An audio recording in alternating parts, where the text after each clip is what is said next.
नमस्कार, प्रणाम आप सभी को पैर छू के मेरे भाई लोग। मैं एक श्री कृष्ण भगवान का वीडियो बनाया था जिसमें जय श्री कृष्ण राधे राधे इस प्रकार से मतलब डायलॉग मारा था।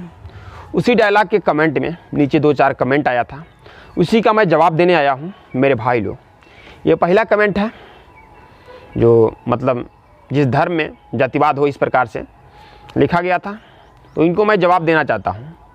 मेरे भाई, अपने धर्म में, हिंदू धर्म में बहुत ऐसे लोग हैं जो बजरंगबली को मानते हैं, महाकाल को मानते हैं, श्री रामचंद्र जी को मानते हैं और श्री कृष्ण जी को मानते हैं।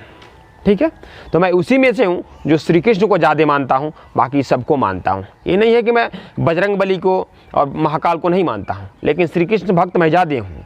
बहुत लोग होंगे हनुमान जी को ज़्यादा मानते होंगे, मंगल व्रत करते होंगे, बहुत लोग होंगे महाकाल को ज़्यादा मानते होंगे। इस प्रकार से बहुत लोग हैं, तो इसका मतलब वो हिंदू धर्म नहीं है। आप इतना बताइए। देखिए मेरे भाई, यहाँ पे जलन की बात आ रही है, क्योंकि हम लोग जब श्री कृष्ण का नाम ले रहे हैं तो कुछ लोग हैं जल रहे हैं। तो आप लोग समझ लीजिए ना, जैसे आप कोई महाकाल का भक्त है, कोई श्री कृष्ण का भक्त है, कोई बजरंगबली का भक्त है, उसी तरह मैं भी श्री कृष्ण का भक्त हूँ। हिंदू धर्म या श्री कृष्ण भगवान तो हिंदू भी है ना, वो भी तो हिंदू हैं। तो क्यों श्री कृष्ण का नाम लेने पे आप लोग जलन महसूस कर रहे हैं, जल रहे हैं इतना? चलिए मेरे भाई, आपको हो सके तो समझ में आ गया होगा। और अगला कमेंट है देख लीजिएगा, ये कि जो असली श्री कृष्ण का वंशज है वो चिल्ला नहीं रहा है, जादौन भाटी यदुवंशीय।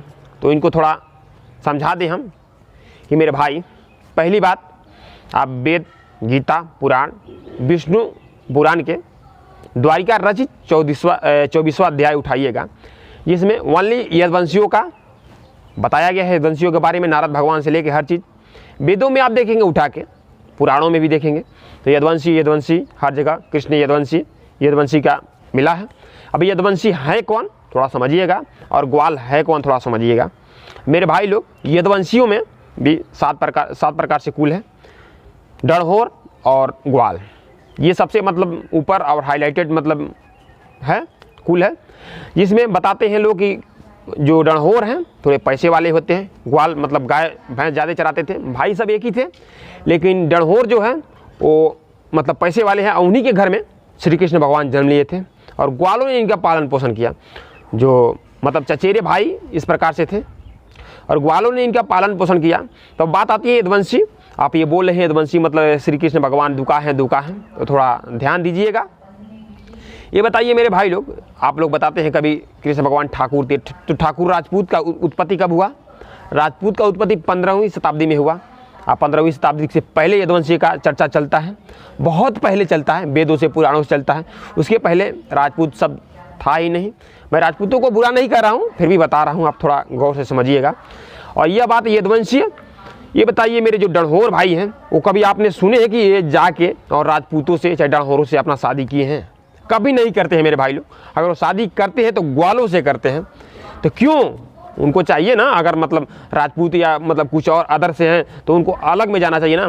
कभी देखिएगा जो डणहोर हैं यादव के, यदुवंशी हैं, तो कभी ग्वाल से शादी करने के लिए तैयार रहते हैं, ग्वाल से शादी कर लेते हैं अपने घर में, मतलब भाई हो चाहे कोई भी हो, शादी कर देते हैं। लेकिन कभी ऊपर या ब्राह्मण या राजपूत या ठाकुर किसी अदर जाति में, अदर कास्ट में शादी नहीं करते हैं। तो वो भी हमारे कुल के हैं, लेकिन कुछ लोगों को मतलब इनके फोड़ने के लिए ग्वालों को भड़का दिया गया बहुत पहले कि आप लोग डणहोरों से शादी मत कीजिएगा, डणहोर ऐसे होते हैं वैसे होते हैं।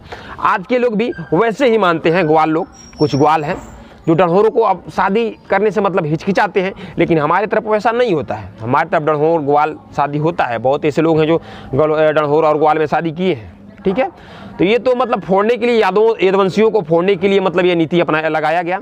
लेकिन यह नीति अभी चलता है, लेकिन बहुत जगह मतलब होता है, बहुत जगह नहीं होता है। तो श्री कृष्ण भगवान वही यदुवंशी हैं, हमारे यादव कुल के 7वें कुल में, मतलब 7 कुल में से एक कुल के हैं, जन्म लिए, एक मतलब पालन पोषण किया, तो वही यदुवंशी है। और यदुवंशी में ये सब आते हैं, तो थोड़ा आपको समझ आ गया होगा कि मतलब क्या सही है और क्या गलत है। समझ रहे हो ना? श्री कृष्ण का नाम लेना जातिवाद है, तो महाकाल का नाम लेना भी जातिवाद है, बजरंगबली का नाम लेना भी जातिवाद है, श्री रामचंद्र जी का भी नाम लेना जातिवाद है। और बात आती है मेरे भाई लोग, एक भाई साहब ने कमेंट किया था कि श्री कृष्ण छलिया थे, छल की नीति अपनाते थे। महाभारत में कर्ण का कवच इस प्रकार से बहुत छल किए हैं। तो मेरे भाई लोग, अधर्म के लिए छल करना कोई गलत नहीं होता है। श्री रामचंद्र जी भी अधर्म के लिए छल किए थे। पूछिए कैसे, तो मैं आपको बता दे रहा हूँ मेरे भाई। श्री रामचंद्र जी छल की नीति अपनाए थे।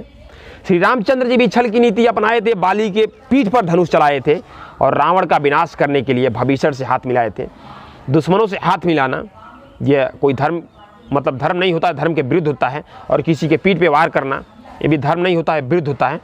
लेकिन यहाँ पे अधर्म के लिए लड़ा गया है। श्री कृष्ण भी अधर्म के लिए किए थे और श्री रामचंद्र भी अधर्म के लिए किए थे। तो कोई गलत नहीं है, सब सही है, ठीक है। तो इस प्रकार से हमारे में कमेंट थोड़ा सोच समझ के कीजिए, क्योंकि मुझे जवाब देना आता है, ठीक है। बस इतना ही बोलेंगे। नमस्कार, प्रणाम। आप सभी को पैर चुके। वीडियो को दबा के शेयर मारिए मेरे भाई, ताकि इन सभी भाइयों के पास पहुँचे और थोड़ा इनका दिमाग खुले।